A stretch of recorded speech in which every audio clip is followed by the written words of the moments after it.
несигурноста во себе, на малената самодоверба, чувството на неприфатеност, срамот, стравот, да се каже, да се покаже, да се биде свој автентичен, да се споделат предизвиците и проблемите, кај нив придонесуваат за појава на разни состојби, како анксиозност, чувство на осаменост, чувство на несватеност, на неприпадност, што може да доведи до благи и до посериозни депресивни состојби. Потоа потреба да се надмине тоа на различни начини, како што знаат и умеат, па понекогаш може да бидат според нас непотребно гневни, да влегуваат во конфликтни ситуации или пак да посегнуваат по различни субстанции кои веруваат дека ќе им олесни полесно да ја прифатат реалноста во која се наоѓа, не е нешто ново, дека имаме голем степен на злоупотреба на алкохол и дрога кај младите луѓе, што е уште еден начин да се носат со она што им се случува. Се разбира, тоа не е вистинскиот начин, се разбира дека тоа остава последици, штети на нивното здравје, меѓутоа, младите луѓе се лажат себе си, не го знаат тоа искуствено, веруваат дека нема да станат зависни, дека лесно ќе се извлечат од тоа, се чувствуваат сами, се плашат да кажат дека имат сега некој нов вид проблем или може би не освестиле дека тоа представува проблем. Гледав една емисија за зависници со зависности и токму еден од присутните кажа дека посегнал по тие субстанции затоа што сакал да се чувствува убаво, затоа што сакал да се чувствува сигурно, затоа што кога ќе бил под дејство на нешто, бил слободен и можел да спорува. Да правиме се што можеме да не дозволиме нашите млади луѓе да им е потребно некој стимуланс од надвор, за да може да кажат што мислат, да бидат слободни, да бидат отворени, да споделат тоа што имаат во друштвото, да се забавуваат, да си дозволат понекогаш и да кажат нешто што не треба и да сгрешат и може би да бидат и погрешно сватени. Тоа на сите ни се случува и ќе ни се случува до крајот на животот. И да имаме развиени комуникацијски и социјални вештини. Постои можност луѓето погрешно да не разберат, да не гледаат како чудни, различни, поинакви, или едноставно да не се вклопуваме во некои одредени средини. Сега да се разговара многу со младите луѓе и да го прифатат тоа како дел од животот и да бараат начини да се чувствуват поубаво, поотворено, посигурно, кои што ќе бидат здрави за нив, како што е спорт, музика, дружба, природа, комуникација, а не да посегнуваат по некои субстанции кои што моментално ќе придонесат тие да се чувствуваат самоуверени, силни, отворени. Меѓутоа, на подолг рок, тоа може да има фатални последици. А ние сме тука за да ги следиме, за да им помагаме, да ги поддржуваме и да им помогнеме да го одберат оно што е вистинско за нив и кое што ќе им трае многу долго, а нема да биде само нешто што моментално го менува расположението. Тоа е илузија и тоа го оштетува нивното физичко и ментално здравје. Меѓутоа, тоа се случува, тоа го има околу нас и ние возрастните понекогаш сакаме да затвараме очи, особено ако се работи за нашите деца, за децата на нашите роднини, пријатели. Меѓутоа, сите сме исти во тоа и сите сме подложни на се што постои и доаѓа од надвор, а нашите деца, кои се млади, ранливи, се уште немаат развиено дел од вештините кои им се неопходни за да може да се носат со се што се случува надвор, со тежината, предизвиците, притисокот од општеството, од системот, од училиштето, од средината, разните групи на кои сакаат да припаѓаат. И затоа треба да сме многу присутни, многу одговорни и да вложуваме колку што е можно повеќе време и енергија и да разговараме со младите луѓе, да немаме табу тема и да не пристапуваме кон се дека не може тоа да се случи на моето дете, на детето што јас го знам, на добрите деца, туку едноставно и ние возрастните да бидеме со поотворен ум, а и да ги отвориме и очите некогаш многу повеќе и многу подобро. И она што го гледаме,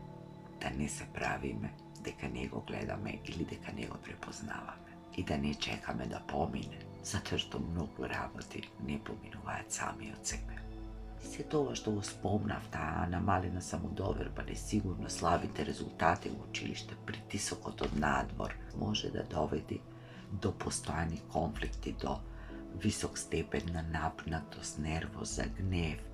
кои што природно бараат да излезат надвор.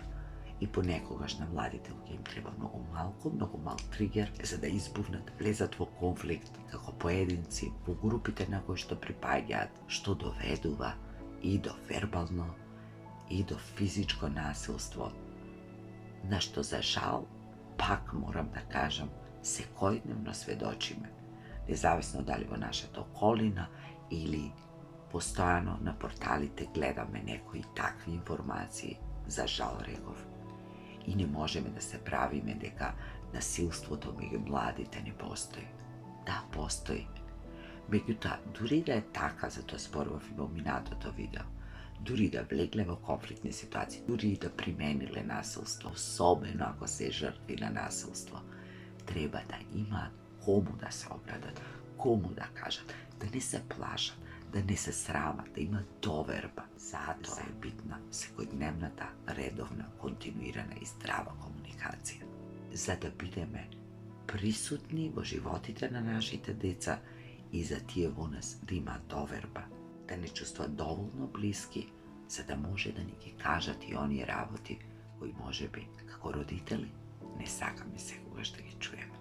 Меѓутоа тие постојат, се случуваат околу нас се, им се случуваат на многу млади луѓе, а тие млади луѓе не се некои од таму непознати. Тоа се млади луѓе кои се наши, на наши пријатели, на наши роднини, наши ученици, деца кои сме ги знаеле од мали, независно дали се работи за скриена и потисната агресија, за потиснат гнев кој што ќе избувне во некои ситуации во кои што можеби и тие не очекуваат, или како што кажав, ќе посегнат кон некои субстанци за кои мислат дека ќе им помогнат да бидат посреќни, повесели, поотворени, поприфатени, или ќе се одрази на намален успех во училиштето, или децата ќе се повлечат, ќе се затворат, независно за што и да се работи. Покрај сите мерки што треба да се преземат, покрај се што треба да се направи за да им се помогне да го надминат тоа, да излезат од тоа, многу битен дел е комуникацијата. Здравата, секојдневна, континуирана комуникација, исполнета со емпатија, со желба да се разбере, со присутност на возрастните во таа комуникација и со емоции кои ќе бидат и јасно покажани и јасно искажани. Без осмислени пораки, без играње игри, без обвинување, критики, осуди. Критиките, осудите, обвинувањата нема да им помогнат. Тоа е тоа што најмалку им треба во таквите ситуации, бидејќи колку и да не ни изгледа така, тие носат одреден товар, носат одредена вина за тоа што не знаат како да се однесуваат, како да искомуницираат, како да се носат со своите емоции, со промените, со се она што им се случува. Затоа сме тука, ние возрастните, за да направиме се што можеме, да им овозможиме колку што е можно поздрава комуникација, да им дозволиме да ни веруваат, да имаме доверба во нив, да умееме, да сакаме, да ги поддржиме, она што не знаеме, да учиме, да бараме помош, да бараме стручна помош и јасно да им дадеме на знање дека сме секогаш тука за нив, дури и тогаш кога не ги исполнуваат нашите очекувања, дури и тогаш кога не ги исполнуваат собствените очекувања и можеби се чувствуваат дека се изневериле себе си и дека не изневериле нас пред се нивните родители. Тогаш најмногу им треба нашата помош и поддршка, која што се разбира најасно и најгласно ќе им ја дадеме preko komunikacije. Ako nego napravime nije to, decate i mladite, prik imat potreba da komunicirat,